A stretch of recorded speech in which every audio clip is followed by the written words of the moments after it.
ఆరాధన చేద్దాం. హల్లెలూయా హల్లెలూయా హల్లెలూయా హల్లెలూయా హల్లెలూయా హల్లెలూయా హల్లెలూయా. స్తోత్రం స్తోత్రం స్తోత్రం స్తోత్రం స్తోత్రం స్తోత్రం స్తోత్రం. ఆరాధనకు అర్హుడమైన మా తండ్రి, సజీవుడమైన మా యేసయ్య, మీకే స్తోత్రాలు చెల్లిస్తున్నాము మా ప్రభువా. అయ్యా మీకే స్తోత్రాలు చెల్లిస్తున్నాము రాజా. తండ్రి మీకు స్తోత్రములు చెల్లిస్తున్నా, మీకు స్తోత్రాలు చెల్లిస్తున్నాము రాజా. యేసయ్యా మీకు స్తోత్రాలు, మీకు స్తోత్రాలు, మీకు స్తోత్రాలు, మీకు స్తోత్రాలు.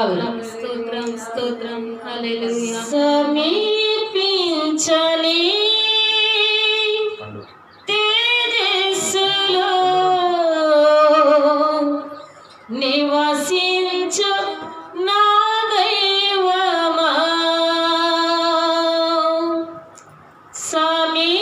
సమీపించని తేజస్సులో నివసించు నా దైవమా, నీ ముఖదర్శనము చాలయ్యా. ఆమేన్. ముఖదర్శనము చాలయ్యా, నా నీ ముఖదర్శనము చాలయ్యా, ముఖదర్శనము చాలయ్యా, నాకు నీ ముఖదర్శనము చాలయ్యా. సమీపించని తేజస్సులో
ప్రార్థించేద్దాం.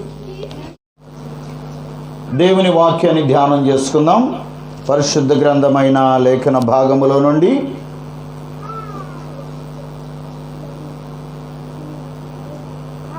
పేతురు భక్తుడు రాసిన 2వ పత్రిక 1వ అధ్యాయము 19వ వచనము నుండి, మరియు ఇంతకంటే స్థిరమైన ప్రవచన వాక్యము మనకున్నది. తెల్లవారి వేకువ చుక్క మీ హృదయములలో ఉదయించు వరకు ఆ వాక్యము చీకటి గల చోటున వెలిగిచ్చు దీపమైనట్టున్నది. దాని యందు మీరు లక్ష్యముంచిన ఎడల మీకు మేలు. ఒకడు తన ఊహను బట్టి చెప్పుట వలన లేఖనములో ఏ ప్రవచనమును పుట్టదని మొదట గ్రహించుకొనవలెను. ఏలయనగా ప్రవచనము ఎప్పుడునూ మనుష్యుని ఇచ్చను బట్టి కలుగలేదు గాని మనుష్యులు పరిశుద్ధాత్మ వలన ప్రేరేపింపబడిన వారై దేవుని మూలముగా పలికిరి. ప్రియమైన దేవుని బిడలారా, ఈ వాక్య భాగములో మనము గమనించినప్పుడు దేవునికి మహిమ కలుగునుగాక.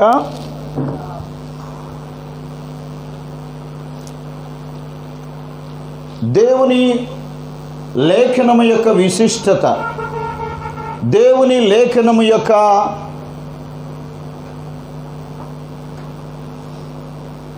అమరత్వమును గురించి ఇక్కడ భక్తుడు వివరిస్తూ ఉన్నాడు. అమరత్వం అంటే చెప్పండి. ఎవరన్నా అభిమానం కలిగిన వాళ్ళు చనిపోయినప్పుడు వాళ్ళని ఏమంటారు? అమరహే అంటారు, లేక అమరవీరుడు అంటారు. అమరహే అంటే హిందీ, అమరుడు అంటే చనిపోయాడు కానీ మా హృదయాల్లో ఎప్పుడు జీవించే ఉంటున్నవాడు అని అర్థం. అలాగే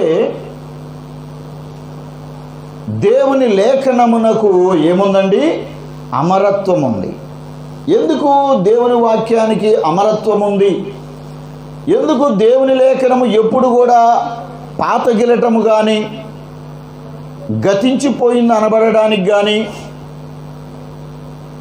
ఇంకా వాక్యముతో మనకు అవసరము లేదనడానికి కానీ, ఇంకా వాక్యం మనకు ఎందుకు అనడానికి కానీ, ఆ వాక్యంతో మనకు పని లేదనుకోవడానికి కానీ ఎందుకు అవసరం లేదంటే, అనుకోవడానికి అవకాశం లేదంటే, ఆ వాక్యం ఎవరై ఉన్నారంటే ఎవరై ఉన్నారు? దేవుడై ఉన్నారు. మనము అప్పుడప్పుడు ధ్యానం చేసుకుంటాం. యోహాను సువార్త 1వ అధ్యాయము అక్కడ భక్తుడు చెప్తున్నాడు కదా, 1వ వచనం నుండి, ఆదియందు వాక్యముండెను, వాక్యము దేవుని యొద్ద ఉండెను, ఆ వాక్యమే దేవుడై ఉన్నాడు. ఆమేన్, హల్లెలూయా. కనుక వాక్యమే దేవుడై ఉన్నాడు. దేవుడే వాక్యము. వాక్యమే చెప్పాలి, అందరూ చెప్పాలి పెద్దగా. వాక్యమే దేవుడే, వాక్యమే. అబ్బే, నా సౌండ్ మీ సౌండ్ మ్యాచ్ అవ్వట్లేదు. చెప్పాలి. మీకు మైక్ ఉంది పాస్టర్ గారు అంటారా? సరే, నేను పక్కన పెడుతున్నా. చెప్పండి. వాక్యమే దేవుడే, దేవుడే వాక్యమే. 1000 రూపాయలు ఇస్తాము, మా పార్టీ తరఫున వచ్చి జీప్ ఎక్కి, వ్యాన్ ఎక్కి, ఆటో ఎక్కి జిందాబాద్ కొట్టండి అంటే గొంతు పోయిందాకా, గొంతులో నుండి పేగులు దిగిందాకా అరుస్తాము. దేవుని గురించి ఎంతకైనా సిగ్గుపడకుండా మనము కేకలు వేయొచ్చు. దేవునికి స్తోత్రం, హల్లెలూయా. మంచిది. దేవుని వాక్యం మనకేమున్నదండి? అమరత్వం ఉన్నది. ఎందుకంటే దేవుడే వాక్యమై ఉన్నాడు. దేవుడు శాశ్వతుడు, సర్వంతర్యామి, సర్వమునందు వ్యాపించి ఉన్నవాడు. సర్వమందు వ్యాపించి ఉన్నవాడు కానీ సర్వం ఆయన అయి ఉండలేదు. చాలామంది అమాయకంగా తిక్కలతనంగా ఏమంటారంటే, వినాలి, ఆయన నిప్పులో ఉన్నాడు. ఎక్కడున్నాడంట? నిప్పులో ఉండి దండం పెట్టుకో, దగ్గరికి వెళ్ళి వాటేసుకో. దేవుడు కనపడితే వాటేసుకుంటామా లేదా? ఏమండి, ప్రేమతో నా దేవుడు అని ప్రేమతో కౌగిలించుకుంటామా లేదా? మరి అలాగే నిప్పును కూడా వాటేసుకో. నీళ్ళలో ఉన్నాడు, ఎక్కడున్నాడంట? ఆ ఎల్లు మరి నీళ్ళలో ఉండి సముద్రం మధ్యలోకి వెళ్ళు ఈదుకుంటా, మళ్ళీ తిరిగి వస్తావా? ఆ ఎదర అలల దగ్గరే మనల్ని బయటికి నెట్టేది. కరెంటు సముద్రము ఒకటేనండి. కరెంటు తక్కువ కెపాసిటీలో ఉన్నప్పుడు ఏం చేసిద్దంటే మనల్ని నెట్టేసిద్ది. ఇక్కడ ఎలక్ట్రీషియన్ ఉన్నాడు పెద్ద ఆయన, జాగ్రత్తగా చెప్పాలి కరెంటు గురించి చెప్పేటప్పుడు. కరెంటు మన ఇళ్ళలోకి వచ్చే కరెంటు ఎక్కువ కెపాసిటీ కాదు, తక్కువ కెపాసిటీ. అందుకే ఫ్రిడ్జులకి, పెద్ద పెద్ద మిషన్లకి, ఏసీలకి స్టెప్లైజర్స్ పెడతాం. ఎందుకంటే మన ఇంట్లో కరెంటు చాలినప్పుడు ఆ స్టెప్లైజర్ లెవెల్గా దానికి అందించడానికి.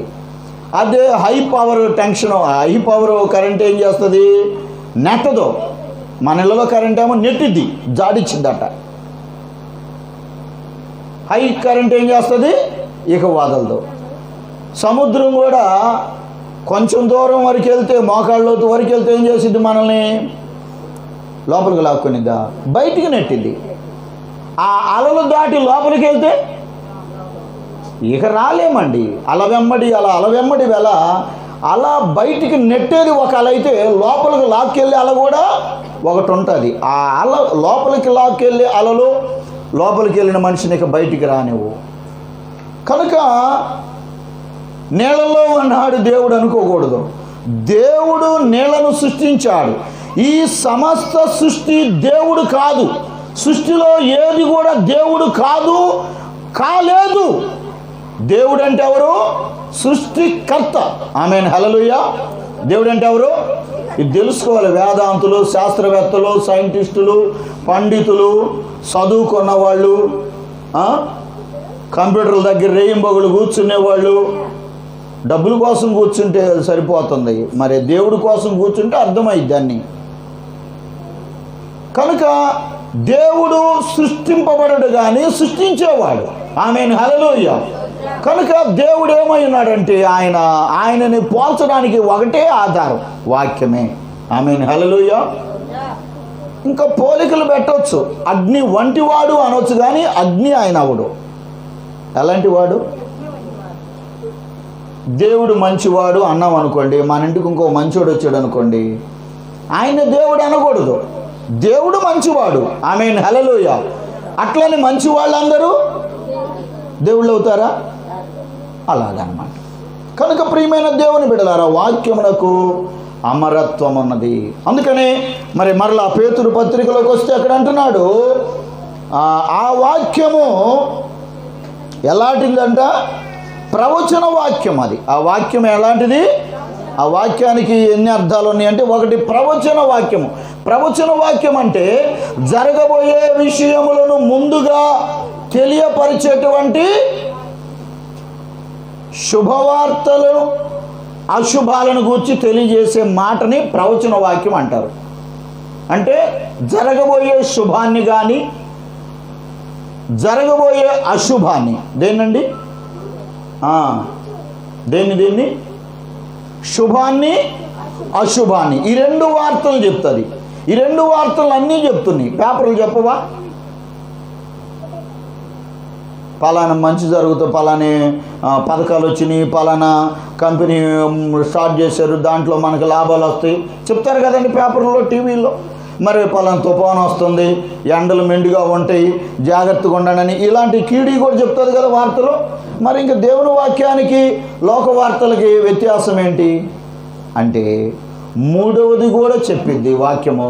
అది లోకములో ఏ వార్తలు కూడా అందించలేవు. ఏంటిదా మూడోది అంటే, రాబోయే కీడు నుండి, రాబోయే శ్రమల నుండి, రాబోయే ఉగ్రత నుండి, ఈ యొక్క సృష్టి యొక్క యుగాంతమందు లోకమంతా కూడా తాము చేసిన పాపమునకు అపవాది శిక్షించబడబోయేటప్పుడు, నరకములో పడవేయబడేటప్పుడు అపవాదిని అనుసరించిన వారు కూడా వాని వెంట వెళతారు. కనుక ఇప్పుడే నీతిమంతుడు, పరిశుద్ధుడు, రక్షణకర్త, సృష్టికర్త, ఆదరణకర్త అయినటువంటి పరలోకమందున పరిశుద్ధుడైన దేవుడు, పాపము లేని ప్రభు అని యేసుక్రీస్తునందు విశ్వాసముంచండి హో అని కేకలు వేసి చెప్తుంది వాక్యం. ఆమె చప్పులు కొడదామా? దేవునికి స్తోత్రం, హల్లెలూయా. దేవుని వాక్యములో ఉన్నటువంటి శ్రేష్టత ఇది. ఏదో నీకు అది జరగబోతుంది, ఇది జరగబోతుంది, అప్పుడు జరిగిద్ది, ఇప్పుడు జరిగిద్ది అని చెబితే కాదు. ఆ వచ్చే కీడు ఎలాగూ తొలగిపోబోతుందో అనేది చెప్పగలిగేది ఛాలెంజ్కరమైన వార్త.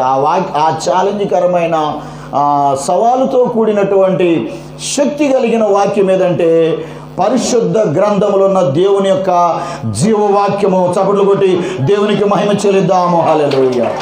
ఆ వాక్యమునకు ఎన్నడూ కూడా అంతము లేదు, అంతము లేదు, అంతము లేదు. ఆ వాక్యాన్ని నాశనము చేయడానికి, పతనము చేయడానికి ఎందరో రాజులు వచ్చారు, ఎందరో శాస్త్రవేత్తలు వచ్చారు, ఎందరో మత ప్రనిష్ఠులు వచ్చారు. మదమెక్కిన మత ప్రనిష్ఠులందరిని కూడా ఆ వాక్యానికి లోపరిచింది. స్తోత్రం, హల్లెలూయా. ఒకరోజు ఒక భక్తుడు పరిశుద్ధ గ్రంథమైన బైబిల్లో తప్పులు వెదకాలని బైబిల్ తీసుకొని కూర్చున్నాడంట. ఏం కావాలి? ఏం వెతకాలని? తప్పులు వెతకాలని. బైబిల్ గ్రంథములో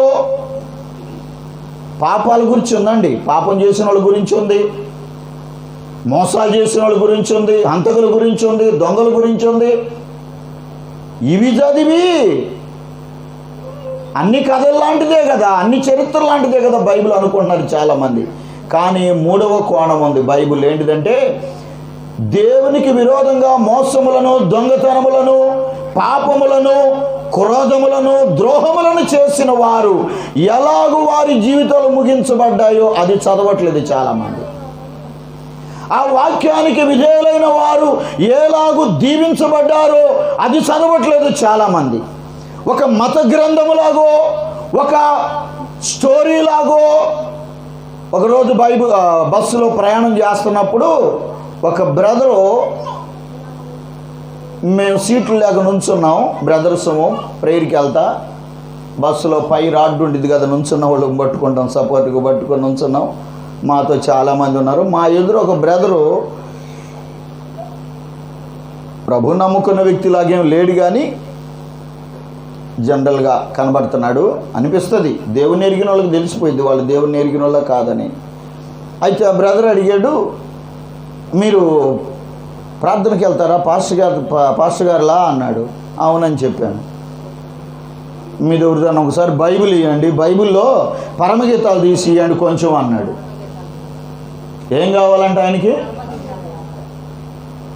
ఆయనకి తీయటం కూడా తెలియదు, ఎన్నో పేజీయో, కానీ ఎప్పుడో చదివాడు అబ్బాయి. ఏం కావాలంటే ఆయనకి పరమగీతముల గ్రంథములో సొలొమోను భక్తుడు తాను ఒక ప్రియురాలుగా పోల్చుకుంటూ, దేవునిని ఒక ప్రియుడిగా పోల్చుకుంటూ ఒక నవలగా రాశాడు పరమగీతముల గ్రంథాన్ని. రాసి దాంట్లో గాఢముగా ప్రేమించుకున్నటువంటి ఒక ప్రియుడు, ప్రియురాలు. ఈ బైబిల్లో కూడా ఉండారా ప్రేమించుకునేవాళ్ళు అని ప్రశ్నిస్తే, పెళ్లి కాకముందు ప్రేమించుకున్న వాళ్ళ గురించి కాదు. పెళ్లి కాకముందు ప్రేమించుకోవడం అనేది అది ప్రేమ అనరు, వ్యామోహము, కామము, పాపము అంటారు. అందుకే పెద్దలు కొంతమంది పద్ధతి కలిగిన వాళ్ళు ఆ వివాహాలని సపోర్ట్ చేయరు. ఇప్పుడు ప్రభుత్వాలు వాటిని సపోర్ట్ చేస్తుంది. ప్రభుత్వాలు తాగుడిని, సిగరెట్లని, పాన్పరాకుల్ని, కైనీల్ని, గుట్కాల్ని అన్నిటిని సపోర్ట్ చేసినప్పుడు ఇది సపోర్ట్ చేయటం పెద్ద విషయమేం కాదు. అయితే ప్రియమైన దేవుని బిడలారా, ఆ పరమగీతముల గ్రంథమును సొలొమోను భక్తుడు వివాహమైనటువంటి ప్రేమగా చూసుకునే ఆ భర్తను, ఆ ప్రియుడిని ఆమె ఏం చేసిందంట? నిర్లక్ష్యము చేసిందంటండి. నిర్లక్ష్యం చేసి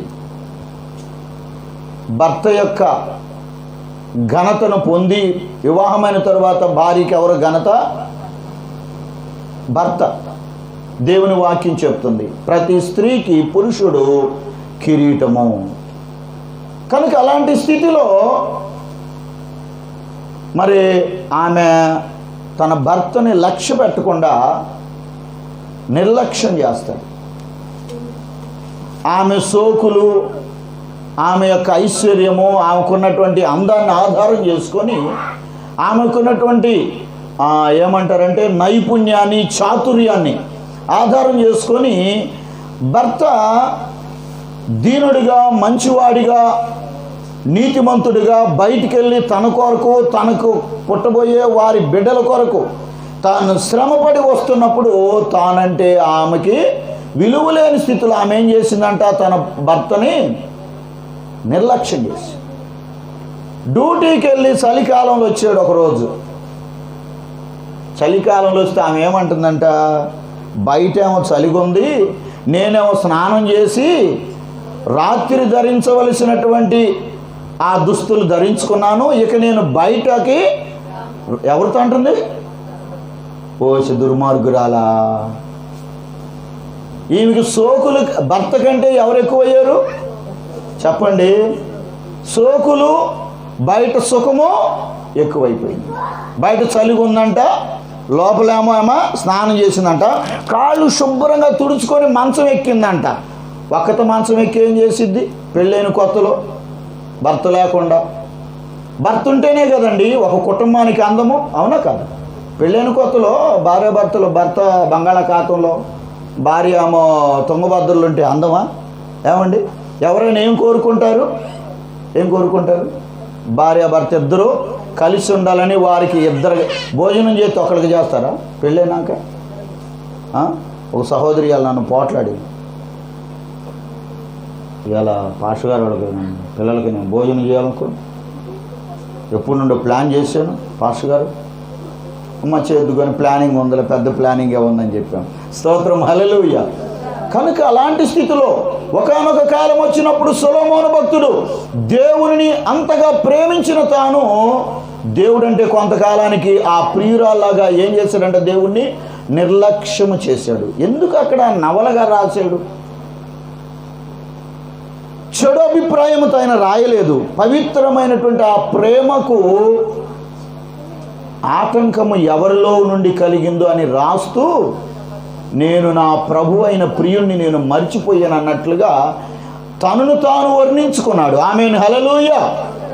దేవుడు అలా వర్ణించుకోలేదు కానీ సొలొమోను భక్తుడు వర్ణించుకున్నాడు. తాను మరి నేనంటే ఎంతో ప్రేమ కదా నా ప్రభువుకి, నేను ఎందుకు ఇట్లా నిర్లక్ష్యంగా ఉన్నాను?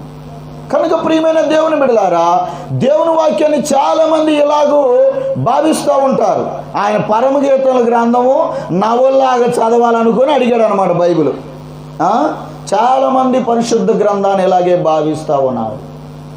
పరిశుద్ధ గ్రంథమైన బైబిల్లో విషయాల్ని కథలుగానో లేక ఏదో తప్పులు పట్టడానికో చదివితే దానికి ముందుగా దేవుని వాక్యం, ఇందాక చెప్పాను కదండి, ఒక ఆయన తప్పులు పట్టాలని బైబిల్ చదువుతున్నాడు. ఎవరో తెలుసా? భక్త సింగ్ అనే భక్తుడు. హెష్కోలు, హెబ్రోను అనే సంఘాలు ఉన్నాయి కదండి, పెద్ద పెద్ద. హెష్కోలు చర్చి తెలీదా మీకు ఎవరికి? ఒంగోలులో మరి తెలియనట్టు చూస్తారు ఊరి. ఆ సంఘాలు చాలా ప్రాంతాల్లో ఉన్నాయి, విస్తరించి ఉన్నాయి.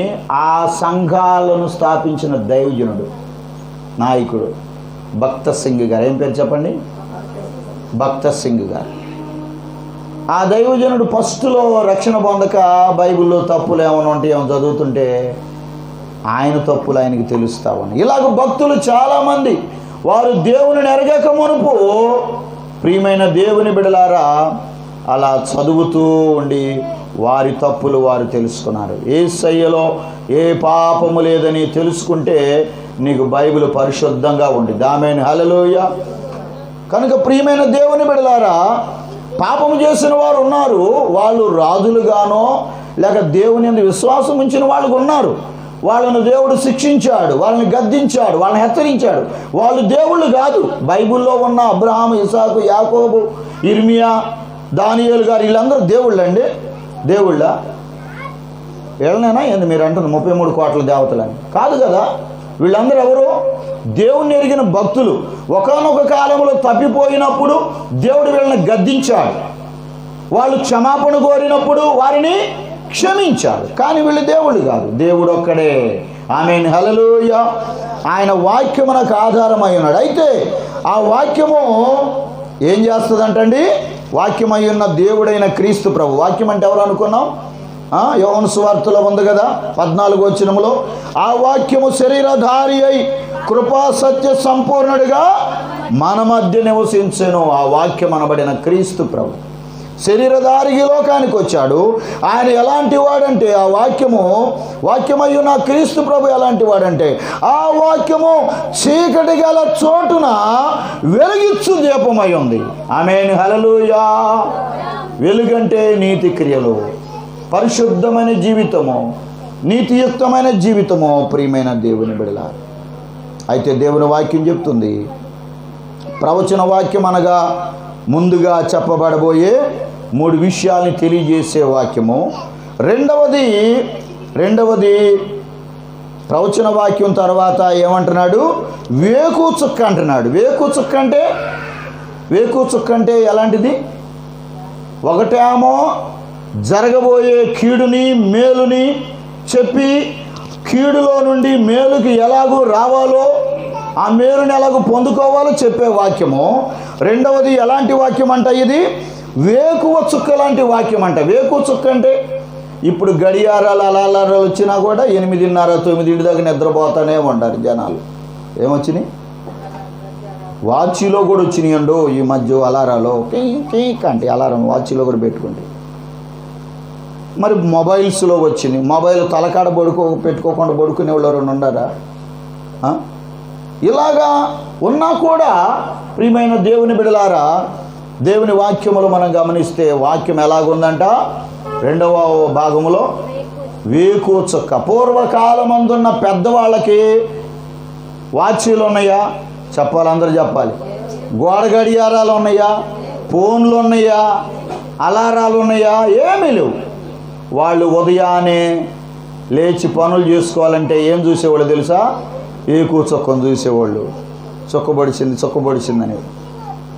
దాన్ని చూసుకొని పనులకి వెళ్ళాలా, ఏ పనికి వెళ్ళాలి, ఏ పని చేయాలి, ఎప్పుడు లేగవాలనేది వాళ్ళు ఆ చుక్కనే చూసుకునేవాళ్ళు. అంటే దేవుని వాక్యం ఎలాంటిదండి?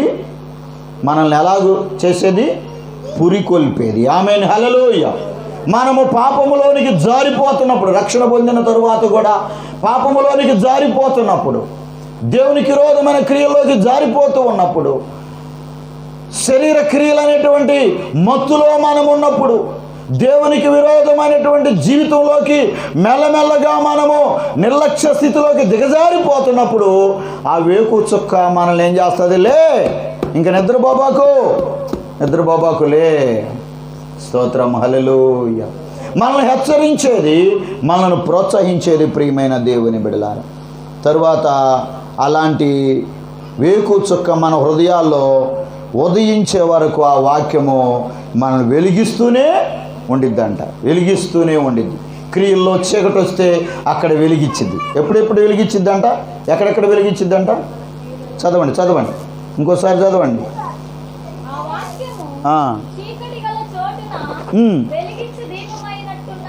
ఎక్కడ? చాలు. ఎక్కడుంది ఈ చీకటి? ఒకటి లోకములో ఉంది. లోకములో అంటే ఎక్కడ? లోకంలో రోడ్లలోనా? స్ట్రీట్ లైన్ ఆరిపోయినప్పుడు, ఇళ్లలో కరెంటు పోయినప్పుడా? ఆ చీకటి గురించి కాదు దేవుడు చెప్తుంది. పాపం అనే చీకటి, మతం అనే చీకటి. ప్రియమైన దేవుని బిడ్డలారా, ఈ పాపం అనే చీకటి, అది చీకటి అని ఎందుకు పేరు పెట్టబడిందంటే, పాపం చేసే వాళ్ళకి, పాపంలో పడిన వాళ్ళకి అది పాపమని అర్థం కానే కాదు. కనబడదు, వినబడదు. మాట్లాడుతుంటే ఏం మాట్లాడుతున్నాడో ఆ మాటల అర్థం కూడా అర్థం కాని స్థితిలో మాట్లాడతారు. బూతులు మాట్లాడేవాళ్ళు చూడండి, 10 మందిలో మాట్లాడతారు, భయంకరంగా మాట్లాడతారు. బూతులు మాట్లాడుకునే వాళ్ళకి వాళ్ళకి ఇక సిగ్గు లేదు. వాళ్ళకి బట్టలు కట్టుకున్నా ఒకటే, కట్టుకోపోయినా ఒకటే. నడి రోడ్డులో వ్యభిచారము చేస్తున్నంతగా మాట్లాడతారు బూతులు, భయంకరమైనటువంటి మాటలు. వాళ్ళకి ఆ మాటల యొక్క పాపములో, ఆ మాటలు ఉన్న పాపము యొక్క అర్థమో తెలీదా? తెలిసినా వాటి గురించి పశ్చాత్తాపము, జ్ఞానము లేదు.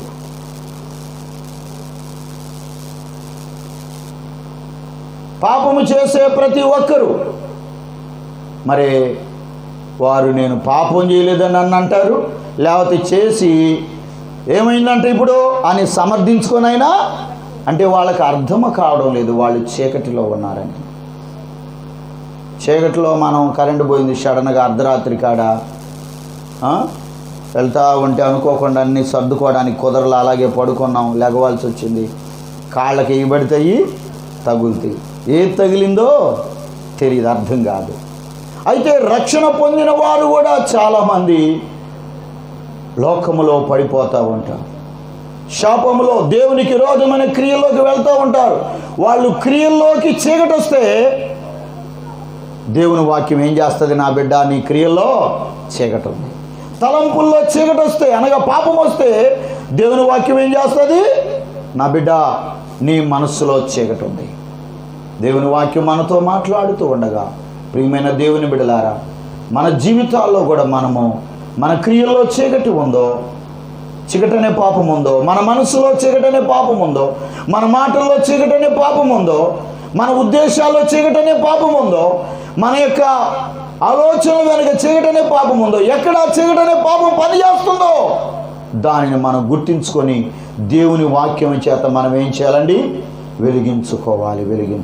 ఆ దీపం మన దగ్గరికి వచ్చినప్పుడు మనము ఆరిపోయేవారిగా ఉండకూడదు. ఆ వాక్యం మనల్ని వెలిగించడానికి వచ్చినప్పుడు మనం వెలగడానికి సిద్ధముగా ఉండాలి. పూర్వకాలమందు పెద్దవాళ్ళు ఉన్నప్పుడు ఈ కరెంటు దీపాలు లేవు. వాళ్ళు పొద్దుగూకినాక దీపం వెలిగించే ముందు 2 పనులు చేసేవాళ్ళు. 2 పనులు మొత్తానికి కలిపి ఒక పని అయినా అనొచ్చు.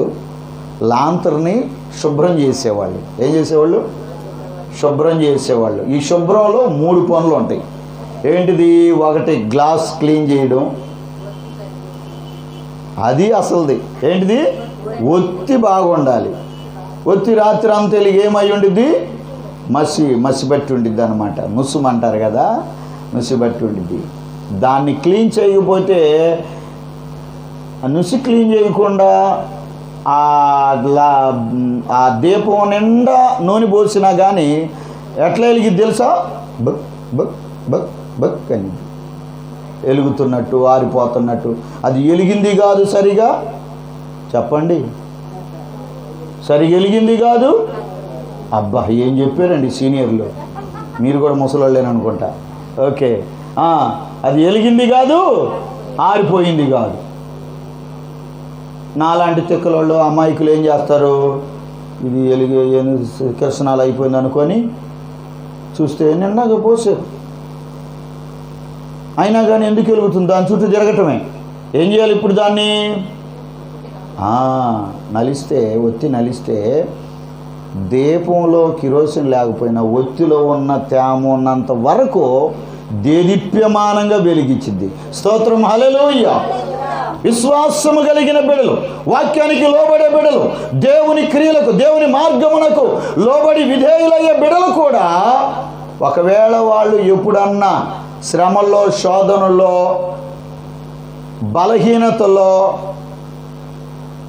ఏదో సీరియస్ కండిషన్ హాస్పిటల్లో ఉండో, దేవుని సంధికి నడవలేనంత, రాలేనంత స్థితిలో దూరమై వాక్యమనే, ప్రార్థననే నూనె వాళ్ళకి కరువైపోయినా వాళ్ళ హృదయంలో ఉన్న ఒత్తి అనే ఆ హృదయంలో ఉన్నటువంటి ఆ తేమ, వాక్యం అనే తేమ ఉన్నంత మట్టుకు వాళ్ళు దేవుని కొరకు, అంటే తుది శ్వాస వరకు విశ్వాసంతోనే ఉంటారు. ఆమేన్, హల్లెలూయా.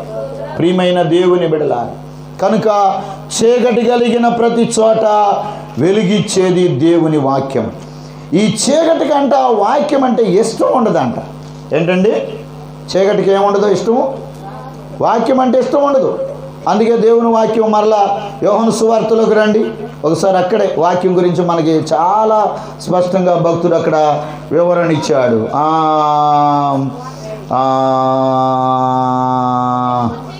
9వ వచనము, నిజమైన వెలుగు ఉండెను, అది లోకములోనికి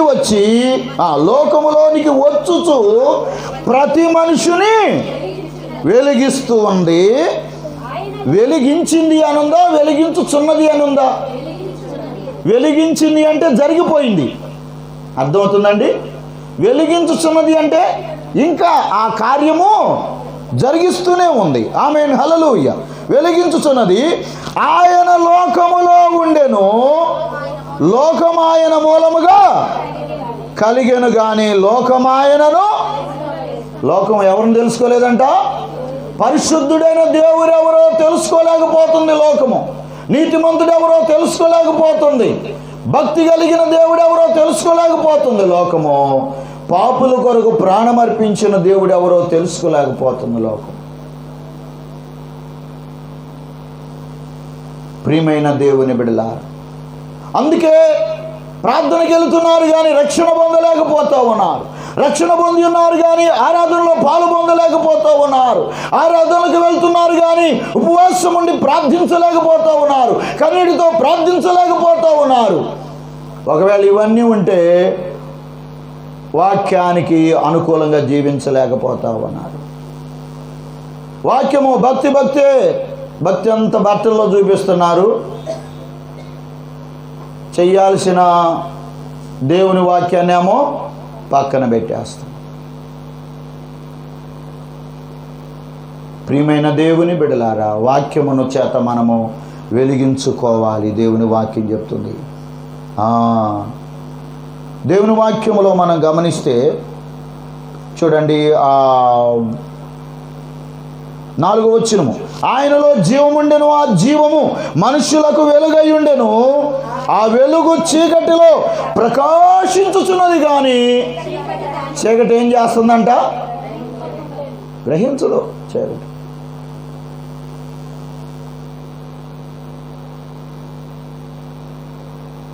లోకములో చీకటి ఉందనుకుంటే రక్షణ పొందిన వాళ్ళలో కూడా చేస్తుంది చీకటి. ఆ చీకటిని యోహాను భక్తుడే మొదటి యోహాను పత్రికలో రాస్తున్నాడు.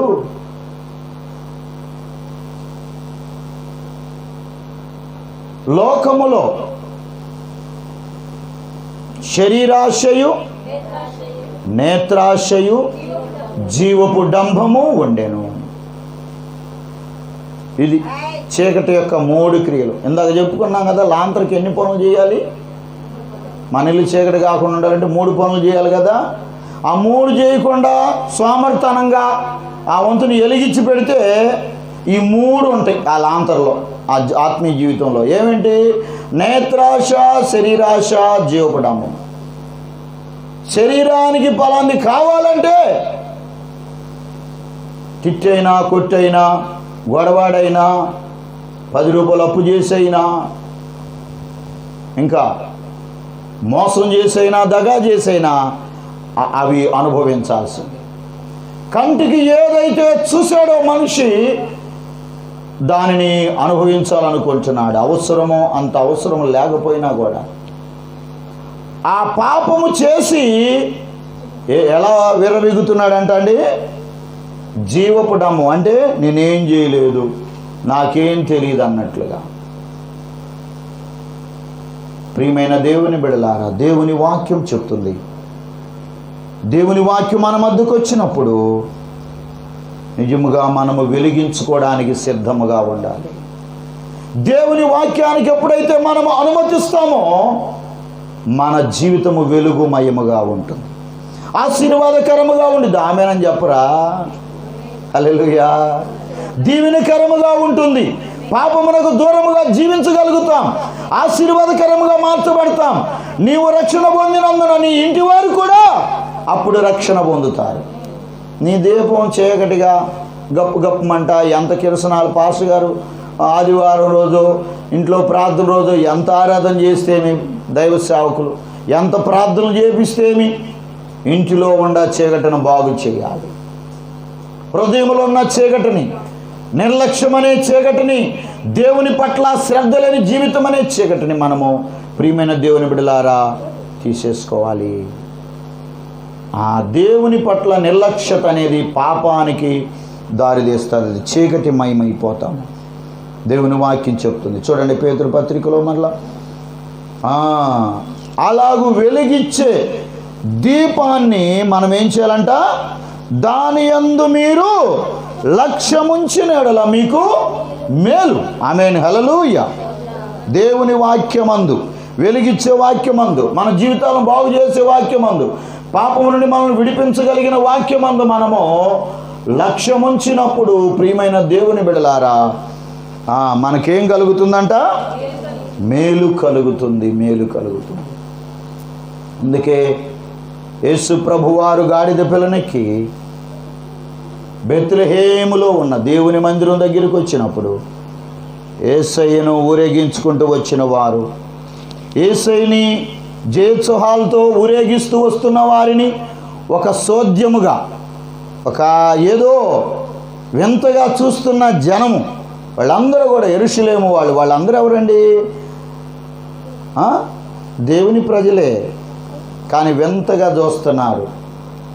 ఆ యెరూషలేము పట్టణముతో దేవుడు అంటాడు ఆ ప్రజలతో, యెరూషలేమా యెరూషలేమా, కన్నీళ్లు విడిచి చెప్తాడు, యెరూషలేమా నీవును ఈ నీ దినమందైనను సమాధాన సంబంధమైన సంగతులు తెలుసుకుంటే నీకెంతో మేలు, లేకపోతే ఒకరోజు రాబోతుంది, ఆ రోజున నీ పునాదులను కూడా పెళ్ళగించి రాతి మీద రాయి లేకుండా నీవు పాడు కాబోతున్నావని యేసయ్య చెప్పాడు. ఆ మాట యేసయ్య చనిపోయిన కొన్ని సంవత్సరాల తరువాత నెరవేరింది యెరూషలేములో. ఎందుకంటే యెరూషలేము వారి పేరుకి అబ్రహాము సంతానము, మోషే ధర్మశాస్త్రమును అవలంబిస్తున్నాము, మేము కూడా దేవుని పిల్లలమే అని జీవపు డమ్మముతో గర్వించారు, కానీ భక్తి గర్వముతో దేవుని మాటలకు లోబడలేకపోయారు. గనుక పరరాజులు వారి మీదకి యుద్ధము చేసి వారి రాజ్యాన్ని బానిసలుగా చేసుకున్నారు. యెరూషలేములో రాయి మీద రాయి లేకుండా నీరో చక్రవర్తి, డొమినేషన్ చక్రవర్తి, ఇంకా ఇలాంటి అనేక మంది రాజులు, రోమీలు, గ్రీక్ అలెగ్జాండర్ పాటల్లో వస్తుంది, ఆయన కూడా వచ్చి ఇలాంటి వాళ్ళందరూ కూడా ఆ దేశం మీద కూడా, యెరూషలేము మీద కూడా దండెత్తారు. ఆయన్ను ఇక్కడ మీకు ఒక మాట చెప్పాలి, యెరూషలేములో ఉన్న దేవుని ప్రజలు ఒకానొకప్పుడు దేవుని పట్ల భయభక్తులు కలిగి దేవుని విశ్వాసము కలిగిన వారు ఉన్నారు గనక దేవునికి హృదయపూర్వకమైన బలులు అర్పించి ఉపవాసములతో జీవించారు గనక ఇప్పుడు దేవునికి లోబడేటువంటి వాళ్ళని దేవుడు గొప్ప సైంటిస్టులుగా చేస్తున్నాడు వాళ్ళు. ఆమేన్, హల్లెలూయా. ప్రపంచ దేశాల్లో అతి చిన్నది ఇజ్రాయేల్ దేశం, మధ్యలో ఉంది కూడా ఇజ్రాయేల్ దేశమే. అక్కడి నుండే ప్రపంచానికి దేవుడు రక్షకుడిగా వచ్చాడు. ఆ ఇజ్రాయేల్ దేశము దేవునికి విరోధముగా ఉన్నందుకు పతనమైనా మరలా దేవుడు, ఇందాక చెప్పుకున్నాం కదండి ప్రవచన వాక్యము, వారి గురించి దేవుడు ముందుగా వాగ్దానం చేసిన ఆ ప్రవచన వాక్యానుసారం ఆధారముగా దేవుడు మరలా ఆ వాగ్దానాలను జ్ఞాపకం చేసుకొని వారిని మరలా ఏం చేస్తున్నాడు, దీవిస్తూ ఉన్నాడు, ఆశీర్వదిస్తూ ఉన్నాడు.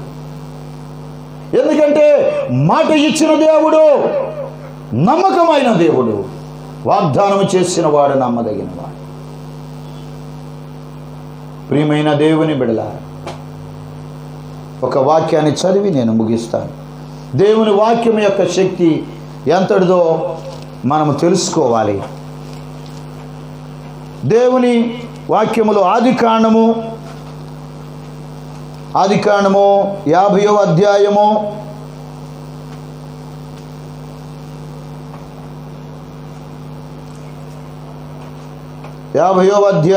24వ వచనం నుండి,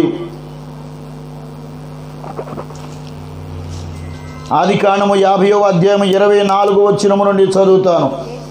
యోసేపు తన సహోదరులను చూచి, నేను చనిపోవచ్చున్నాను, దేవుడు నిశ్చయముగా మిమ్మును చూడవచ్చి ఈ దేశములో నుండి తాను అబ్రహాము, ఇస్సాకు, యాకోబులతో ప్రమాణము చేసి ఇచ్చిన దేశమునకు మిమ్మును తీసుకొని పోవునని చెప్పాను. మళ్ళీ ఒకటి లెక్క పెట్టుకోండి, మళ్ళీ రెండవది కూడా 25వ వచనములో, మరియు యోసేపు, దేవుడు నిశ్చయముగా మిమ్మును చూడవచ్చును, అప్పుడు మీరు నా ఎముకలను ఎక్కడ నుండి తీసుకొని పోవాలనని చెప్పి ఇజ్రాయేలీయుల కుమారుల చేత ప్రమాణము చేయించుకొనెను. యోసేపు చనిపోబోతున్నాడు. యోసేపు ఫరోగా ఐగుప్తు దేశంలో ఉన్నాడు. అక్కడ పెద్దవాడైపోయాడు.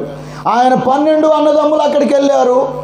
వాళ్ళ సంతానము, వాళ్ళ నాన్నగారు వాళ్ళు ఎప్పుడో చనిపోయారు. వాళ్ళ అన్నల తమ్ముల పిల్లలు ఉన్నారు కదా, వాళ్ళతో చెప్తున్నాడు. వాళ్ళందరిని పిలిచి, ఎవరబ్బాయి నేను చనిపోబోతున్నాను, పెద్దోడు అయిపోయాను, ఇక నేను లేకపోతే ఇక మీకు బలం ఉండదు. వాళ్ళకి బలం ఎవరు? వాళ్ళ దేశం కాదు కదండి, ఐగుప్తు దేశము. అక్కడికి బానిసలుగా ఇక యోసేపు చనిపోయినాక బానిసలు అయ్యారు. వాళ్ళు ఎన్ని సంవత్సరాలు బానిసలు అయ్యారంటే 430 సంవత్సరాలు. ఎన్ని సంవత్సరాలు అండి? 430 సంవత్సరాలు. ఆ 430 సంవత్సరాలకు ముందే యోసేపు గారు బతికున్నప్పుడు, ఆయన చనిపోబోయే ఆఖరి దినాలు చెప్తున్నాడు, ఎట్టొకట్ట జాగ్రత్తగా బతకండి, పిల్లల్ని జాగ్రత్తగా చూసుకోండి, చల్లగా ఒకళ్ళ తర్వాత ఒకళ్ళు మనూరు వెళ్ళండి, చేరుకోండి అని చెప్పటల్లా. అది వాళ్ళకి సాధ్యమయ్యే పని కాదు. ఆయనకి అర్థమైపోయింది, నేను చనిపోతే ఇక వీళ్ళు బానిసలు అయిపోతారు, వీళ్ళని ఒక్కళ్ళను కూడా ఇక ఈ ఐగుప్తు దేశము దాటనివ్వరు ఇక్కడున్న ఫరోలు అని యోసేపుకి అర్థమైపోయింది. అయితే వాళ్ళకు ఒక వాగ్దానం చేస్తున్నాడు. మన పితరుడైన అబ్రహాము గారికి చేసినట్టు ఇస్సాకు గారికి చేసినట్టు యాకోబు గారికి దేవుడు ఒక వాగ్దానం చేశాడయ్యా, మీ ప్రజలు తమది కాని దేశంలో బానిసలుగా ఉంటారు, వాళ్ళని నేను 430 సంవత్సరాల తరువాత, హెబ్రీ పత్రికలో ఉండిద్ది మాట, మరలా తిరిగి వాళ్ళని వాగ్దానం చేసిన కానాను దేశమునకు నేను తీసుకొని వస్తాను. ఆమేన్, హల్లెలూయా. వాళ్ళు రాలేరు, నేను తీసుకొని వస్తానని దేవుడు వాగ్దానం చేశాడు. ఎవరికి చేశాడు? చెప్పాలి త్వరగా.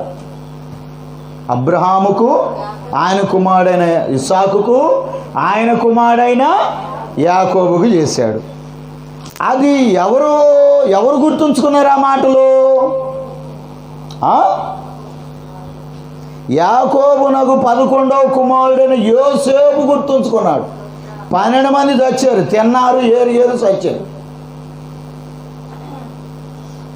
దేవుని మాటలు లేవు, దేవుని ఆరాధన లేదు. చాలామందికి ఇదే జీవితం, తెల్లారి లేకపోవటం, ఇంక ఇదే పరిస్థితి.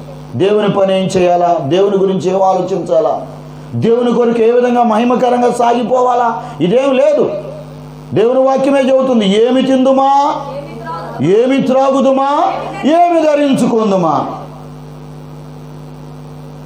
వారి కడుపే వారికి దేవుడు అయ్యాడంట. అందుకేనే ఇప్పుడు మనిషి కంటే ముందు, ముక్కు కంటే ముందు కడుపు ముందుకు వస్తుంది. స్తోత్రం. ఈ కడుపు గురించి కాదు దేవుడు చెప్పింది. జీవితం అనే ఈ ఆశలో కడుపు దేనికి సాదృశ్యం? ఆశించే ఒక ఆయుధం. మనకు ఆశించేది, ఆశపడటానికి 3 పూటలేమి తిండి కాడ ఆశ అనేది ఎక్కడ ప్రారంభమైంది? కడుపు కాడ. దేవుడు దాన్ని ఉదాహరించాడనమాట. కనుక ప్రియమైన దేవుని బిడ్డలారా, దేవుడు వారికి చెప్పిన మాటలు ఎవరికి చెప్పాడు? యాకోబు గారు ఆయన 13 మంది పిల్లలను దగ్గర కూర్చోబెట్టుకొని చెప్పాడు. 13 మంది అంటే ఎవరమ్మా చెప్పింది? అమ్మాయిని, ఆడపిల్లని గుర్తుపెట్టుకున్నాం, కానీ మగపిల్లలు పుట్టారు, ఏం చేద్దాం? స్తోత్రం, హల్లెలూయా. ఒక కూతురు కూడా ఉంది యాకోబు గారికి.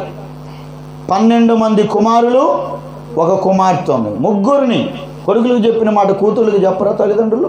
చెప్తారు. వాళ్ళ 13 మందిని ముందు పెట్టుకొని చెప్పాడు. దేవుడు మా నాన్నగారు ఒక మాట చెప్పాడు దేవుని గురించి, మన కొన్ని వాగ్దానాలు ఉన్నాయి, మీరు కూడా ఈ వాగ్దానాలు మీ బిడ్డలకు తెలియచేయండి. ఈ యాకోబు గారికి ఎవరు చెప్పారు?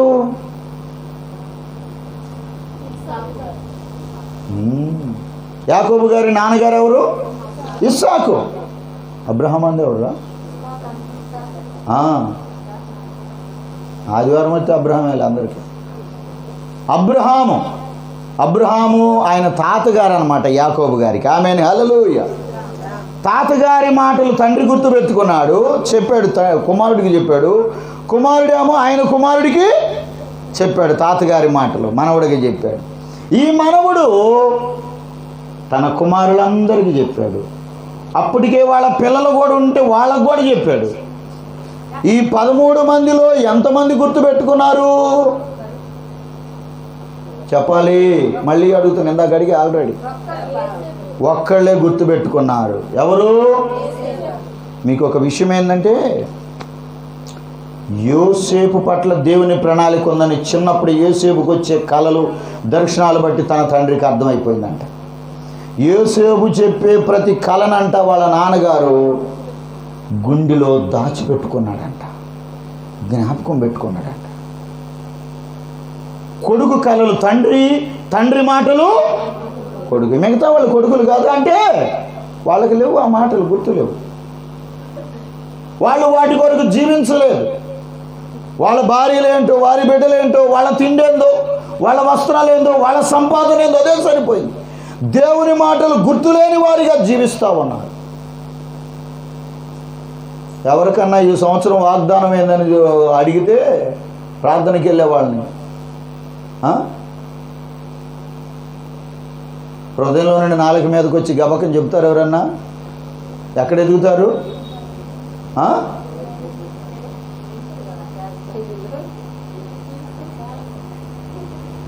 అందుకే నేను అలా అలవాటు చేయట్లేదు. శలకపస్తి మొక్కలా బైబిల్లో పెట్టుకోవడానికి అట్ట మొక్కలుగా. నిజముగా అది దేవుని వాగ్దానం అని నువ్వు నమ్మితే 31వ తారీఖున తెల్లగొడ్డలు వేసుకుని వెళ్ళి సాపట్లు కొడతాం కాదు, తన్మయం చెంది తప్పకుండా అవి నీ హృదయంలో ముద్రించుకోవాలి. ఆ సంవత్సరం అంతా ఆ వాగ్దానాలు నా జీవితంలో జరిగించు ప్రభు అని ఆ వాగ్దానం కొరకు నువ్వు పోరాడాలి. ఆ వాగ్దానపూర్వకమైన అనుభవాలు నీవు చూడగలగాలి. యోసేపు అలాగే జీవించాడు కనుక ఇప్పుడు యోసేపు వృద్ధాప్యం వచ్చినాక వాళ్ళ అన్నదమ్ముల పిల్లలందరికీ, ఆయన పిల్లలకి అందరూ చెబుతున్నాడు, నేను చచ్చిపోతున్నాను రా బాబు, నీకు ఒక మాట చెప్తున్నాను. మన ముత్తాతకి చెప్పింది మన తాతకి చెప్పాడు దేవుడు, మన తాతకి చెప్పింది మా నాన్నకి చెప్పాడు, మా నాన్నకి చెప్పింది మాకు చెప్పాడు, మాకు చెప్పింది నేను మీకు చెప్తున్నాను. ఏంటో తెలుసా? మనం ఇట్లా ఐగుప్తు దేశానికి వస్తామని దేవుడు ముందే మన ముత్తాతలకు చెప్పాడు. కానీ భయపడబాకండి, దేవుని విశ్వాసం ఉంచండి, నిరీక్షణ కలిగి ఉండండి. ఎట్లా వెళ్ళాలో అట్లాగూ వాగ్దానం చేసిన దేశానికి దేవుడు మనల్ని తప్పకుండా తీసుకెళ్తాడు. ఇలాగే మనకు కూడా ఒక దేశము ఉంది, వాగ్దాన దేశం. మనం ఏమి లేని వాళ్ళం కాదు అని చెప్తూ ఆ మాట చెప్పేటప్పుడు ఏమంటున్నాడండి? దేవుడు నిశ్చయముగా మిమ్ములను, చెప్పండి, దేవుడు నిశ్చయముగా మిమ్మును చూస్తానికి వస్తాడు, తీసుకెళ్తాడు. తీసుకెళ్ళేటప్పుడు మీరేం చేయాలంటే నాకు హెల్ప్ చేయాలి. నా ఎముకలు ఉండే కదా పాతి పెట్టారు, ఇప్పుడు చనిపోబోతున్నాను, చచ్చిపోయి నాకు పాతి పెడతారు కదా, ఆ ఎముకలు ఎక్కడ ఉంచబాకండి, తీసుకెళ్ళి మన ఊరిలో పాతి పెట్టండి. స్తోత్రం, హల్లెలూయా. ప్రియమైన దేవుని బిడ్డలారా, మా నాన్నగారు 1985 సంవత్సరంలో గుంటూరు జిల్లా ప్రతిపాడు మండలంలో కొండవీటు ప్రాంతము నుండి దేవుడు పిలిచిన పిలుపు మేరకు ప్రకాశం జిల్లా పచ్చూరు మండలానికి దేవుని సేవకి మమ్మల్ని చిన్న బిడ్డలుగా ఉన్నప్పుడు తీసుకుని వచ్చాడు దేవుని మాట ప్రకారం. అక్కడికి వచ్చినప్పుడు మా నాన్నగారు మమ్మల్ని అయితే పిలిచి చెప్పలేదు, దగ్గరికి పిలిచి చెప్పలే ఏనాడు నా సమాధి ఇక్కడే చేయండి అని. మాకు పర్చూరుకి కోండ్రుపాడుకి ఒక 15-20 కిలోమీటర్లు అంతే, చాలా దగ్గర. కానీ మా నాన్నగారు మాకు ప్రత్యేకంగా పని కట్టుకొని చెప్పలా. నేను చెబుతుంటా మా పిల్లలకి, 1-4-5 సార్లు చెబుతా, మర్చిపోతారని. మా నాన్నగారు నాకు చెప్పలేదు, పెద్దోడా నేను చనిపోతే ఇక్కడే సమాధి చేయని. ఆయన వాక్యంలో మాత్రమే పలికేవాడు ఆ పదం. ఎప్పుడన్నా ఛాలెంజ్కరమైన మాట పలకవలసి వచ్చినప్పుడు నాన్నగారు అనేవాడు, మా సమాధులు ఇక్కడే వాగ్దాన దేశమైన ఈ పర్చూరులోనే కావాలి. ఆమేన్, హల్లెలూయా. మా నాన్నగారు వాక్యం చెప్పినప్పుడు, తన మరణమును గురించి, తన సమాధి కార్యక్రమం గురించి పలికినప్పుడల్లా నా హృదయంలో అది ముద్రించబడతా ఉండేది. మా నాన్నగారు చనిపోయినప్పుడు మా బంధువులందరూ వచ్చారు. పెద్దోడా మేము మనవులు చేసుకెళ్తాం దగ్గరగా అన్నారు. నేను చెప్పాను, మా నాన్నగారు తాను జీవించినంత కాలము దేవుడు ఎక్కడికైతే తన సేవకు పిలిచాడో ఆ పర్చూరులోనే నేను సమాధి చేయబడాలి, కానీ నేను మరలా తిరిగి విడిచి వచ్చినటువంటి నా స్వదేశానికి నా పార్థివ దేహాన్ని వెళ్ళనివ్వను అంటూ ఉండేవాడు. ఆయన ఆశ ఇక్కడే అని చెప్పాను. దేవునికి స్తోత్రం కలుగును గాక, హల్లెలూయా. దేవుడు వాగ్దానం చేసిన దేశం అన్నది మనకు అని యోసేపు చెప్తున్నాడు. ఆ చెప్పే మాటలను ఎట్లా చెప్తున్నాడు? నిశ్చయముగా, ఖచ్చితముగా. ఆ మాటలు వెనుక ఈయన చెప్పిన తరువాత ఎన్ని సంవత్సరాలకి దేవుడు మోషే భక్తుని పంపించింది? చెప్పాలి. ఇందాక చెప్పాను కదా, ఎన్ని సంవత్సరాలకి? 430 సంవత్సరాలకి. దేవుడు మర్చిపోయాడా? ఆలస్యమైంది కదా అనేది వస్తే ఇంకా నేను ఇంకో సబ్జెక్టులోకి వెళ్ళాలి. ఆలస్యం అవడంలో దేవుని ఉద్దేశం ఏందో మనకైతే తెలియదు. దేవుని కార్యాలు ఆలస్యం కావడానికి మొదట మనమే కారణము కావచ్చేమో. అయితే దేవుని వాక్యములో మనం గమనించినప్పుడు, ప్రియ దేవుని బిడ్డలారా, 430 సంవత్సరాల తరువాత దేవుడు ఆ తరువాత కూడా విడిచిపెట్టలేదు. వాగ్దానము చేసిన దేవుడుగా, నమ్మకమైన దేవుడుగా ఆయన వారిని తీసుకొని వెళ్ళడానికి మోషేను పంపించాడు. ప్రియమైన దేవుని బిడ్డలారా, ప్రార్థన చేసుకుందాం, మోకరించండి. దేవుని వాక్యమునకున్నటువంటి శక్తి, దేవుని వాక్యం చెప్తుంది, పర్వతములు తొలగిపోయినను, మెట్టలు తత్తరిల్లినను, నా నిబంధన మారదు, నా వాగ్దానం మారదు అని. భూమి ఆకాశములు గతించిన కానీ నా మాటలలో, నా వాక్యములో ఒక పొల్లైనను సున్నైనను తప్పిపోదని దేవుడు వాగ్దానం చేస్తాడు. ప్రార్థన చేయాలి. ఇలాంటి స్థిరమైన వాక్యాన్ని నిర్లక్ష్యం చేస్తూ ఉన్నావా? ఇలాంటి శాశ్వతమైన ఆశీర్వాదాన్ని ఇవ్వగలిగిన దేవుని వాక్యమై ఉన్న దేవుణ్ణే నిర్లక్ష్యం చేస్తున్నావా? దేవుడు ఎంతకాలమో పిలుస్తూ ఉన్నాడు, ఎంతకాలమో మన వైపు చూస్తున్నాడు. ఒకసారి జ్ఞాపకం చేసుకోవాలి, ప్రార్థన చేయాలి. ప్రియమైన దేవుని బిడ్డ, దేవుడు తన వాక్యమును దీవించి మీ హృదయాల్లో ఫలించి భద్రపరిచి ఆశీర్వాదకరముగా మార్చునుగాక. ఆమేన్.